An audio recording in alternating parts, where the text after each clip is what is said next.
Did I make the biggest mistake of my life moving in with my boyfriend after what happened? Or was it the only way to finally see his true colors? I'm not sure anymore. My name is Anna, and I was 21 years old when this story began.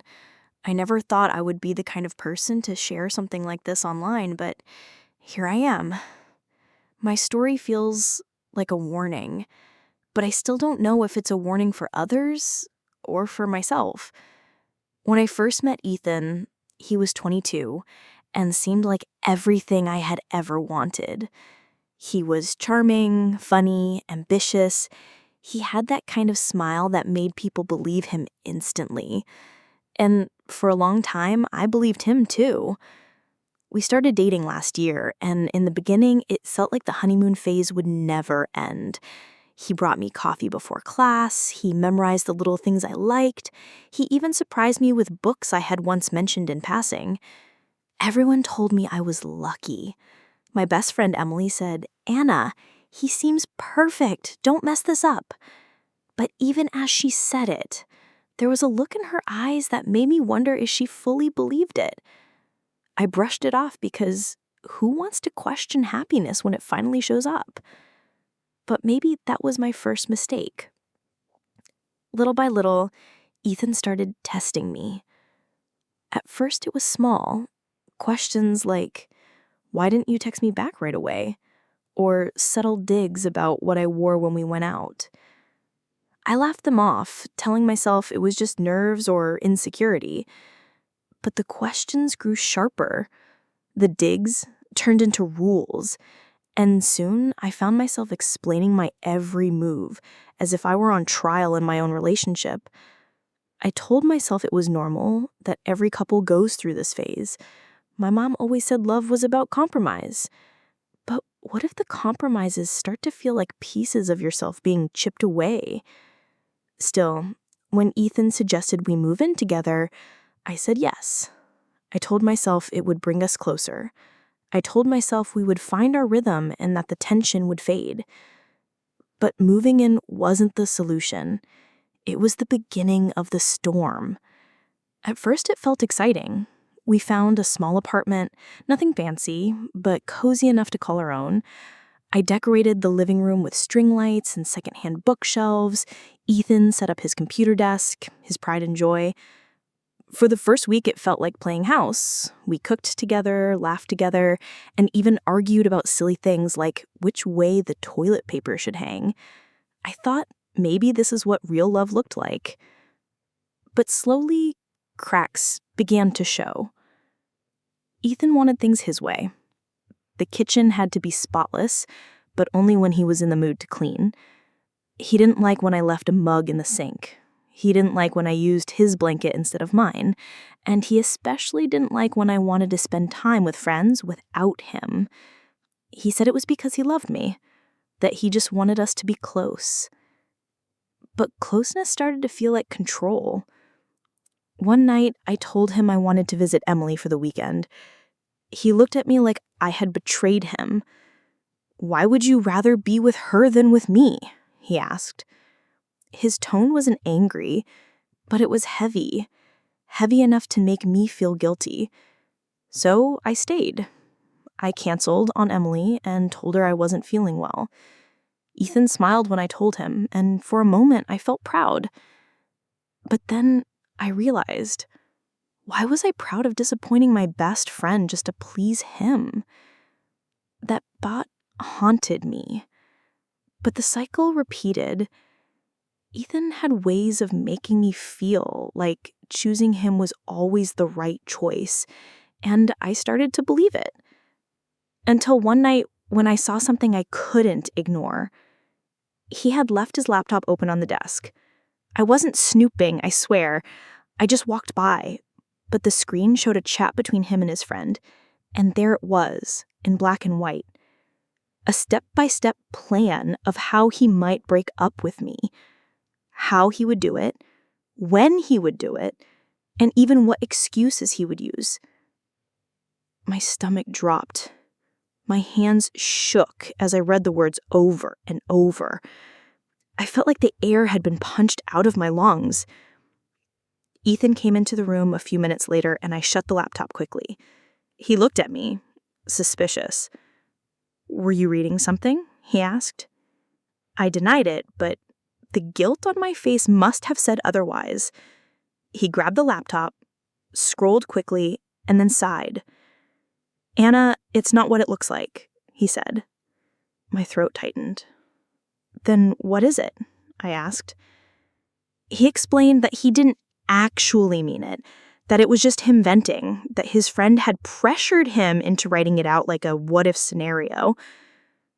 I wanted to believe him, so I did, because the alternative, that he was planning to leave me all along, was too painful to accept. I told myself that maybe every couple hits rough patches. Maybe writing things down was his way of dealing with stress. But deep down, I knew something had shifted. I could no longer unsee those words. I could no longer silence the question echoing in my head. Does he even want to be with me? From that moment on, every fight felt heavier.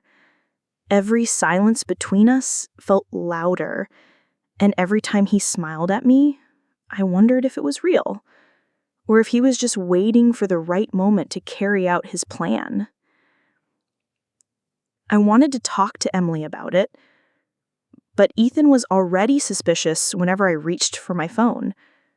So I kept it to myself. And the loneliness of carrying that secret grew heavier each day. That was the beginning of the unraveling. Living together was supposed to make us stronger, but instead, it felt like I was walking on eggshells every single day. At first, the little rules seemed harmless, almost silly. But over time, they started to feel like invisible chains wrapped around me. Ethan kept a notebook on his desk. One day, when he wasn't home, I opened it out of pure curiosity. Inside, I found something that chilled me. It was a list, an actual list of points he gave me for doing things right.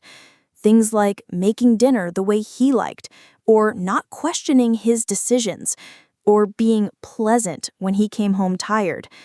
I stared at those words, my stomach twisting. It felt less like a relationship and more like training a pet.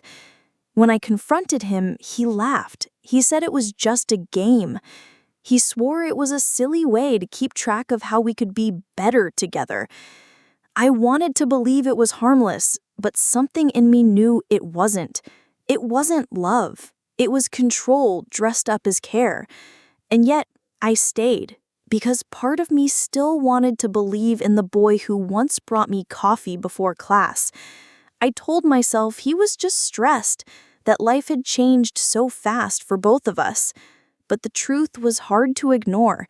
He wasn't the same person I fell for, and maybe I wasn't the same girl either.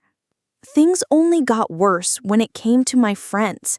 Ethan didn't like Emily. He said she was toxic. He claimed she filled my head with doubts about him. Slowly, I stopped hanging out with her, stopped answering her calls, stopped replying to her messages. And the silence between us became another wound I carried. Ethan seemed satisfied, though. It was as if every friend I lost made me belong to him even more.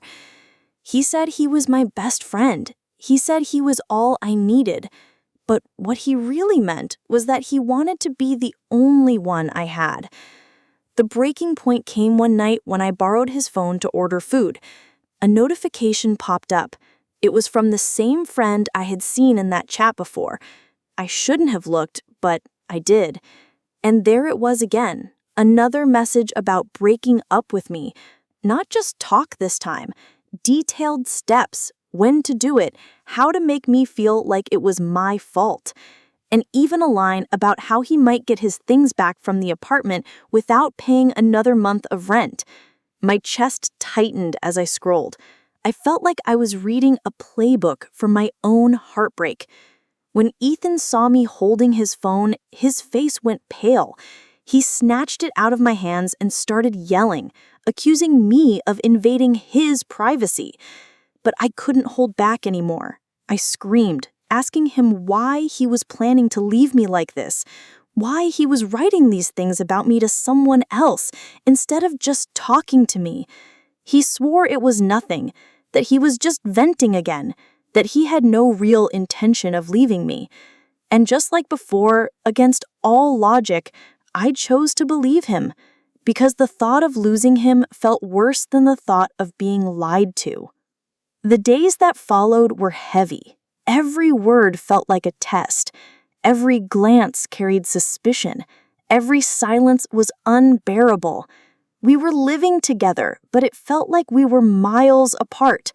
When I tried to bring up how distant he seemed, he told me I was being dramatic. He said I was the one pushing him away.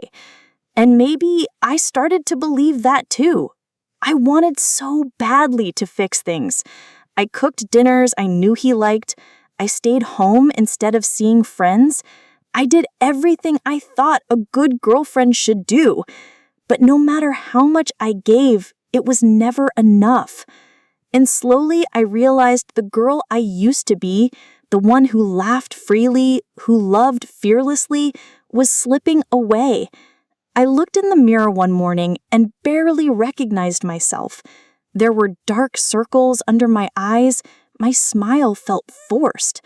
And for the first time, I wondered if Ethan even loved me at all, or if he just loved having someone he could control. The tension kept building.